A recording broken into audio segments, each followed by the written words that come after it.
La vie en trois lettres, le journal en trois titres sur Canal 3 Bénin. Mesdames, Messieurs, bonjour. Voici le sommaire de cette édition. L'actualité nationale avec le démarrage officiel de la formation des coordonnateurs d'arrondissement de la Commission électorale nationale autonome. L'opération se déroule sur l'ensemble du territoire national. Le président de la Sénat convie les acteurs concernés à prendre la mesure de la tâche à accomplir. Nous suivrons tout à l'heure les conseils d'Emmanuel Tiando dès le début de ce journal. Et puis, les observateurs de la CEDEAO étaient vendredi dernier à la haute autorité de l'audiovisuel et de la communication.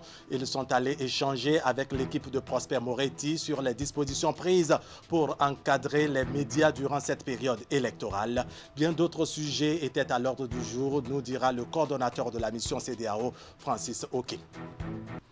À suivre également le compte-rendu de la cérémonie de réception des matériels roulants par le ministre béninois de l'Agriculture. C'est un appui du département américain en charge de l'agriculture qui vise à faciliter la mobilité des équipes de l'ATDA Pôle 7 ici au Bénin.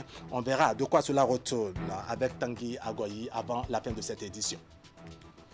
Voilà pour le sommaire. Bienvenue. Bonjour à tous. Démarrage officiel de la formation des coordonnateurs d'arrondissement de la Commission électorale nationale autonome Sénat à l'entame de la formation qui se déroule sur l'ensemble du territoire national. Le président de la Sénat s'adresse aux coordonnateurs d'arrondissement ainsi qu'à leurs adjoints. Emmanuel Tiando rappelle la lourde mission qui leur est confiée dans ce processus électoral. Ceux-ci vont former à leur tour les membres des postes de vote qui relèvent de leur territoire de compétence. Voici quelques-uns des conseils prodigués par le président de la Sénat, Emmanuel Tiando. On l'écoute. Votre mission est une mission importante. Je voudrais donc, à partir de Cotonou, à travers vous, m'adresser à l'ensemble des coordonnateurs d'arrondissement et de leurs adjoints qui seront en mission dans tous les arrondissements de notre pays à partir de ce jour. Vous avez été retenu par la Sénat. Je vous adresse mes félicitations, mais sachez que vous avez une lourde responsabilité par rapport au déroulement du scrutin du 11 avril. En effet, comme je l'ai dit, votre rôle est déterminant dans l'organisation du processus électoral.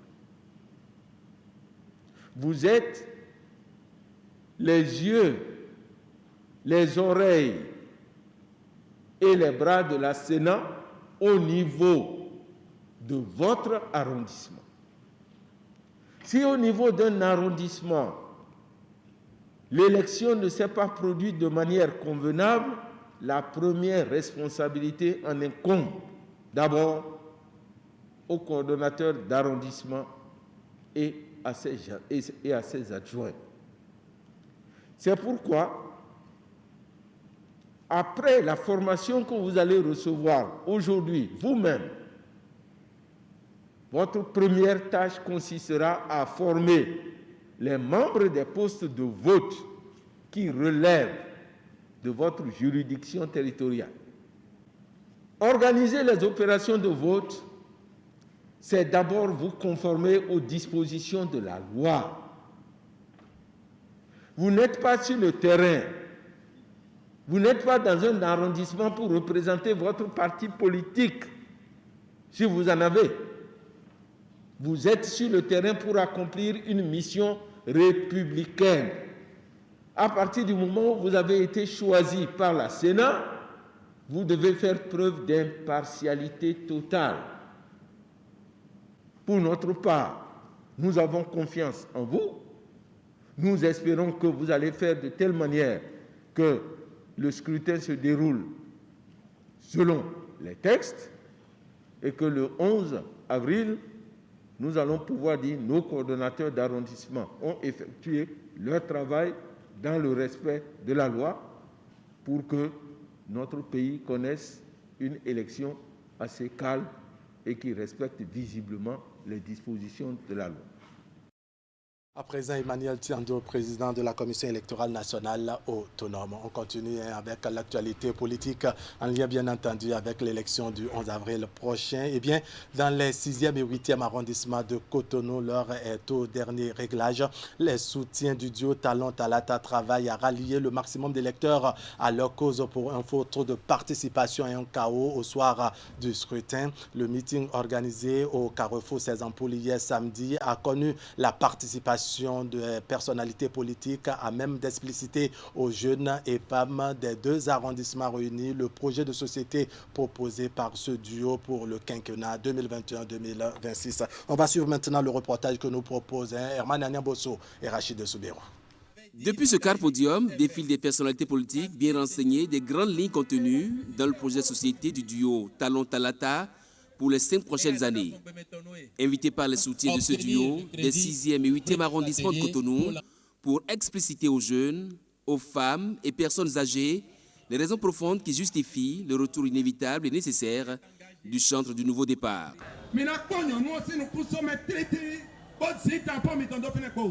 Personnellement, je suis de tous les bords. Il y a 5 partis politiques au moins qui soutiennent le candidat Patrice Talon et des milliers de mouvements. Et moi, je suis à la disposition donc, de tous ces partis, de tous ces mouvements. Et donc, c'est au nom de tout ce monde que j'observe et que je vois que les choses se déroulent très bien.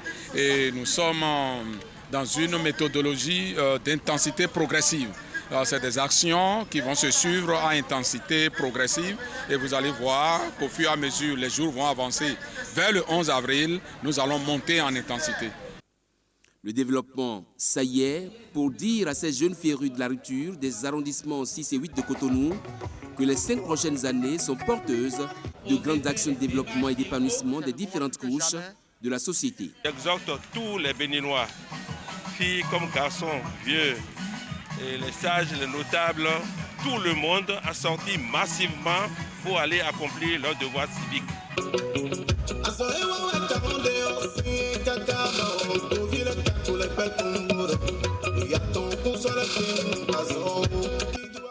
Les artistes musiciens étaient également de la partie. En vue, le rendez-vous du 11 avril et pour les soutiens du duo Talon-Talata, l'heure est au dernier réglage.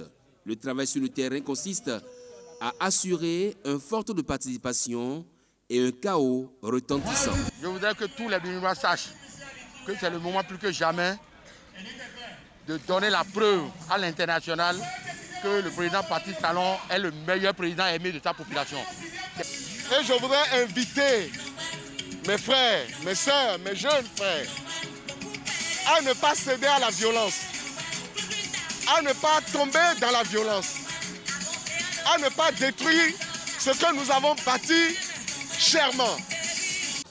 Le meeting organisé au Carrefour 16 Ampoules ce samedi s'achève sur de bonnes notes. Une jeunesse mieux aguerrie, des femmes désormais fixées quant au choix à faire le 11 avril prochain. Somme toute, des électeurs qui rêvent de voir leur quartier aussi se métamorphoser, optant ainsi pour le développement. À l'université d'Abomey-Calavi, le scrutin du 11 avril est d'une importance capitale pour le développement du Bénin. Pour le GRAP, entendez le groupe de réflexion alternative et perspective, il l'est davantage. Les membres du GRAP ont en effet organisé hier samedi une séance de contribution à une élection présidentielle vertueuse par le vote. Les participants sont acquis au duo Talon-Talata, nous apprennent à Siongo Kanya Siongbon et Henri Ganti. Le groupe de réflexion alternative et perspective fait une analyse scientifique de l'élection présidentielle d'avril. Un exercice dont le cadre de déroulement est l'université d'Abomey-Calavi devant enseignants-chercheurs, politiciens, étudiants. En clair, les uns et les autres ont apporté leur contribution à une élection présidentielle vertueuse par le vote et initiée par le président du GRAP, Roch Nyawi David. Celui qui aspire à la paix doit voter étant entendu qu'il est inscrit sur une liste électorale et dispose de l'une des pièces officielles susceptibles de prouver son identité. Le vote devient une évidence telle que l'on n'a plus besoin pour évoquer la vérité démocratique, pour évoquer la réalité démocratique, on n'a pas besoin de preuves que celle-là qui consiste à aller voter. Plusieurs communications ont été présentées. Le droit de vote, que faut-il retenir? Pourquoi est-il important de voter? Le vote utile, le vote citoyen. Aussi, le vice-président du GRAP, Séraphin Agbambata, a-t-il fait un retour historique sur la pratique du vote au Bénin? Après avoir relevé que le vote était ethno-tribal de 1960 à 1972, populiste de 1972 à 1989 et corrompu de 1991 à 2016, il en vient à souligner ceci. Lorsque le vote est dû à la quantité d'argent qu'on te donne, ta conscience est où, ta conviction est où. Lorsque le vote dépend du poste qu'on te promet, la conviction est où. Et c'est pour cela qu'il est important de constater que nous devons résolument faire le choix du duo Talon-Talata parce que c'est du vote civilisé. Une conclusion qu'appuie Roch Nyawi David à travers sa théorie triangulaire. La contribution du GRAP, la contribution du MURP, la contribution du CJP, la contribution du CLP, UAC, c'est qu'en définitive, nous sommes en face d'un triangle. Théorie triangulaire qui démontre 3 points sur ce triangle. Tout en haut du triangle, c'est le duo TT, Talon-Talata. Alors en bas, vous avez les 2 autres duos qui forment le triangle. Est-ce que vous allez descendre alors qu'on est en train de monter? En définitive, nous avons la conviction qu'il faut faire le bon choix. Ce choix, c'est le meilleur parce que le développement qui a été enclenché dans ce pays, on ne peut plus l'arrêter. Votez alors Talon, votez Talata. Pour les différents acteurs, il faut voter un projet de société concret qui n'est autre que celui mis en application depuis 2016, le programme d'action du gouvernement dont les résultats sont visibles. En tournée de propagande dans plusieurs localités du pays, le candidat Patrice Talon s'est rendu à Grand Popo. Le chantre du nouveau départ est allé expliquer aux populations pourquoi il est judicieux de lui accorder un second mandat. Dans la cité balnéaire, Patrice Talon est revenu sur les succès des 5 dernières années et a dévoilé les grandes lignes de son projet de société pour le mandat 2021-2026. Les détails maintenant avec Imet Hélène Amoussou. Plus aucune parcelle du territoire béninois, plus aucune côte n'échappera à notre action. Patrice Talon, déterminé à poursuivre l'œuvre de développement du Bénin entamée il y a 5 années, le président sortant et candidat à la prochaine élection présidentielle, a été accueilli par le maire Jocelyn Aïe et une population fortement mobilisée pour lui souhaiter la bienvenue. À ce meeting de Grand Popo, Patrice Talon a lancé un appel à la continuité de la dynamique en cours. Dans les efforts de construction consentis au cours du quinquennat qui s'achève, le chantre du nouveau départ y voit le courage et l'envie d'un peuple à vaincre la fatalité. C'est les réformes en profondeur qu'il faut continuer, renforcer la gouvernance. C'est de faire en sorte que les règles, les principes, les moules que nous avons mis en place pour que la chose publique, le bien public soit respecté, que ces moules-là soient confirmés. La deuxième chose, c'est la croissance de l'économie. C'est gratifiant pour chacun de nous. Nous avons fait des efforts incroyables. Parce que nous ne pensions pas qu'un pays en si peu de temps peut avancer autant dans le domaine de l'eau, de la route, de l'asphaltage, de l'assainissement, des infrastructures, d'un meilleur fonctionnement. Mais si cela peut nous flatter, moi, ce que j'en tire comme conclusion, ce que je retiens, c'est que nous avons montré à nous-mêmes que nous sommes capables désormais. Nous avons montré à nous-mêmes que le reste est à notre portée. Et c'est parce que le reste est à notre portée. D'autant que moi j'ai vu, j'ai la preuve, j'ai l'assurance, je sais que nous pouvons aller beaucoup plus loin. Ce que je partage avec vous, pourquoi je veux que pendant 5 ans on continue? C'est parce que moi j'ai la conviction, j'ai vu de mes yeux ce de quoi nous sommes capables. Après le coup d'essai qui s'est révélé être un coup de maître, Talon pense que le mandat présidentiel à venir pourrait porter loin la transformation et l'édification de la nation. Prévu au projet de société du duo Talon-Talata, le développement de l'agriculture, de l'industrie, de l'agroalimentaire et autres vont permettre à chaque Béninois d'avoir une certaine aisance qui va améliorer son quotidien. Pour ce quinquennat qui va démarrer, nous allons nous surprendre. Nous allons faire de grandes choses. Nous allons 2 fois, 3 fois, 4 fois plus que ce que nous avons vu et qui nous donne déjà l'impression que l'on tout fait. Nous allons aller tellement loin. Ce bilan-là, cette chose-là, maintenant on va l'utiliser. elle va vous permettre d'affronter tout le reste, notamment ce qui constitue le bonheur, le bien-être que chacun attend depuis si longtemps. Avant de clôturer son intervention, le candidat a appelé tous les citoyens à aller accomplir leurs devoirs civiques, ceci dans la paix et la quiétude. L'autre défi à relever, selon lui, est le fort taux de participation. L'organisation des femmes républicaines poursuit sa campagne pour le duo Talon-Talata. Après des rencontres de masse, elles font désormais la campagne de proximité. Vendredi dernier, donc, une délégation de l'OFR s'est rendue à Dantokba pour la mobilisation des femmes de ce grand marché du Bénin. Précision maintenant à Ali Moumouni et Elvis Todoukouin. Voici la preuve que les femmes du marché d'Antokpa sont acquises pour le duo Talon-Talata.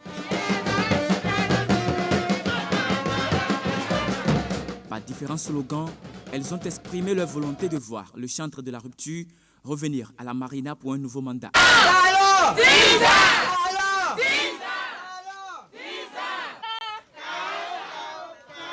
Au centre de cette mobilisation au marché d'Antokpa de Cotonou, les femmes du bloc républicain. Réunies au sein de l'organisation des femmes républicaines, elles sont convaincues de l'action du président Patrice Talon au profit des femmes. En témoigne d'ailleurs son choix d'une colistière pour la présidentielle de 2021. Message que la délégation de l'OFR est venue porter à la connaissance des femmes du marché. Et donc nous avons fait le bilan avec nos femmes de tout ce que nous avons pu avoir comme acquis avec le quinquennat finissant du président Patrice Talon. Et donc nous leur avons dit tout ce qu'on a comme projet, tout ce que le président Patrice Talon a comme projet de société pour le peuple béninois et particulièrement aussi pour les femmes. Donc nous sommes en accord, nous sommes contents de savoir qu'elles partagent entièrement notre point de vue, elles apprécient le bilan et donc elles nous font la promesse de sortir massivement le 11 avril puisque l'objectif pour nous c'est de faire le chaos pour le duo Talon-Talata. Le président a quand même fait beaucoup de choses pour les femmes. Il a amélioré les conditions des femmes du Bénin. Donc il faut quand même qu'on lui accorde le second mandat pour qu'il puisse achever ses œuvres qu'il a entamées. Après les échanges avec ces bonnes dames, elles ont effectué une caravane dans le marché. Pour la présidentielle de 2021, l'OFR est engagé à mobiliser les femmes pour la cause du duo Talon-Talata. Les observateurs de la CEDEAO étaient dans les locaux de la Haute Autorité de l'Audiovisuel et de la Communication dans l'après-midi du vendredi. Ils sont allés s'enquérir des dispositions prises par la HAC pour encadrer les médias en cette période électorale. Plusieurs autres sujets étaient également au menu des échanges. On écoute maintenant les explications de Francis Oké. Il est le coordonnateur de la mission à long terme déployée par la CEDEAO au Bénin. Nous avons fait une séance de travail avec le président et les cadres. Et nous avions discuté avec eux du rôle que la HAC joue, de la structure de la HAC et des difficultés que la HAC a dans ce processus. Et surtout, nous pouvons nous réjouir du fait que cette rencontre a eu lieu après une rencontre préalable avec les professionnels des médias. Et parce que les professionnels des médias avaient émis certaines préoccupations que nous sommes venus porter devant la HAC. On a échangé sur leurs préoccupations et nous avons posé ces préoccupations comme ils nous l'ont posé pour voir plus clair. Et la HAC nous a expliqué et les critères de sélection, et c'est des critères qui étaient clairs, et les conditions dans lesquelles les médias travaillent au Bénin, la HAC nous a expliqué, et la loi qui régule tout le fonctionnement des médias, et tout ça nous a été expliqué, et je pense que nous pouvons avancer maintenant. Parce qu'on ne peut pas travailler sans règles.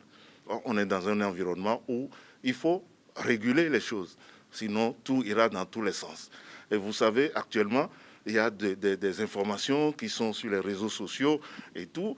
Donc, tout ça, c'est des choses à coordonner et à limiter. Donc, actuellement, la HAC fait des efforts pour pouvoir contrôler tout ça.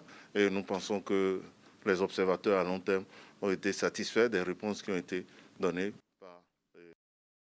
La société Braf et Fils SA a organisé le vendredi dernier un séminaire pour les conducteurs de taxi moto, encore appelés Zemindjan. La rencontre vise à faire part à ces usagers de la route et surtout consommateurs de lubrifiants des réformes opérées par la structure. Le séminaire a eu lieu à Majestic de Kadiaon à Cotonou. On retrouve Ali Momouni sur des images de Elvis Tonoukouen. Séance d'échange avec les conducteurs de taxi moto, encore appelés Zemindjan à Cotonou. C'est une initiative de la société Braf et Fils SA qui entretient sa clientèle sur les réformes opérées au sein de la structure. Lesquelles réformes concernent le changement de la dénomination de son lubrifiant et les nouveaux services désormais disponibles. Oui, le changement de nom ne change rien. Mais exactement, avec les réformes du gouvernement en place, pour pouvoir rester dans le secteur des produits pétroliers, il va falloir avoir un agrément. Et en ayant l'agrément, vous devez déjà construire quelques stations-service sur le plan national avant de pouvoir maintenir cet agrément. Et ce qui nous a amené à donner un nom à la station qui est SBF. Bon, ce nom qui est donné à la station doit être pour uniformiser et mettre tout ce que nous faisons ensemble. Donc c'est pour cela qu'on est en train de créer, sans laisser le nom national, on a mis NAT qui signifie national, et SBF, Société Braf et Fils. Le président directeur général de la société Braf et Fils SA a eu un échange à cœur ouvert avec la clientèle. Au cours de la discussion, il a expliqué à ses hôtes les avantages liés au produit NAS SBF Oil, un lubrifiant qui garantit selon lui la sécurité et la durabilité du moteur des engins. En termes de qualité, aujourd'hui, en ce qui concerne les ULA moteurs 4 temps, nous faisons partie des meilleurs sur le marché. Nous avions quitté SG, la qualité SG, depuis un moment et nous sommes à la qualité SL. Et la qualité SL, en termes de lubrifiant, ça fait partie des grandes qualités. Et aujourd'hui, c'est toujours le 22 V54 temps que vous connaissez et c'est la qualité, ce qu'on appelle API SL. Plus d'une centaine de conducteurs de taxi-moto ont pris part à cette rencontre d'échange. Ils ont reçu chacun un lubrifiant NAS SBF Oil. Parmi eux, certains ont gagné des motos, des postes téléviseurs et des réfrigérateurs. Ceci pour annoncer les promotions de la société Braf et Fils SA à venir. C'est juste pour faire comprendre à nos frères émigrants que dorénavant, dès que vous prenez les 1 litre, il faut faire beaucoup attention pour voir exactement, puisqu'il y a des lots. Dans chaque bidon, il y a des lots que vous pouvez gagner. Mais sans les informer, ils ne peuvent pas savoir que non, il y a des lots à gagner. Le gros lot réservé pour cette campagne est une parcelle d'une valeur d'1 million de francs CFA. Les populations occupant l'emprise des travaux d'aménagement et de bitumage de la route Lokossa-DV à Plaroué, frontière Togo, ont reçu la visite d'une délégation de la Commission nationale de dédommagement et d'expropriation, de même que l'Agence nationale du développement du foncier ANDF. La délégation est allée procéder une fois encore à une sensibilisation de ses habitants des départements du Mono et du Koufo avant de leur transmettre la bonne nouvelle. Compte rendu des étapes d'Aplaroué et de Lokossa avec Geoffroy Vincent et Florent Douf. Les ingénieurs, techniciens et autres ouvriers sont depuis des mois à pied d'œuvre et font avancer à pas de géant les travaux d'aménagement et de bitumage de la route Lokossa-DV à Plaroué, frontière du Togo. Au même moment, la commission d'expropriation s'active pour le dédommagement des sinistrés de cette voie. Et c'est justement pour annoncer une bonne nouvelle à ces derniers qu'une délégation composée de membres de cette commission ainsi que de l'Agence nationale de développement du foncier ANDF est allée ce jeudi 1er avril 2021 à leur rencontre. Les différentes séances de travail ont eu lieu à Plaroué pour le compte du Koufo et à Lokossa pour le compte du Mono. Nous sommes à l'opérationnel de remise de chèques. Ce qui veut dire que la semaine prochaine, nous allons nous retrouver en ces mêmes lieux pour procéder à la remise des chèques. L'argent est déjà disponible et mobilisé. On vient de nous informer qu'il faut nécessairement des chèques. Donc, ceux qui n'ont pas de pièce d'identité, ce n'est pas le moment d'attendre quand le chèque sera là. Commencez pas à courir pour dire « je vais faire ma carte d'identité ». Pressons-nous. Si les photocopies des cartes n'étaient pas dans le dossier. C'est le moment de courir pour le faire. Diligence est donc faite pour que les personnes affectées par la construction de cette importante infrastructure routière puissent entrer effectivement en possession de leur chèque. Les différentes parties concernées ont pu, durant les échanges et discussions, poser leurs problèmes ou demander des éclaircissements. Mardi ou mercredi, les premiers sinistrés vont commencer par percevoir leurs sous. Donc le programme, on ne peut pas payer tout le monde le même jour. Mais on a fait en sorte qu'on va commencer par Aplahui et finir par Lokossa. Donc ceux qui ont déjà leur dossier prêt vont voir que la semaine prochaine, on va commencer par les payer. Nous ne pouvons que remercier Monsieur le Président de la République pour ce geste utile qu'il a eu à faire en faveur de nous, population de la commune de Lokossa.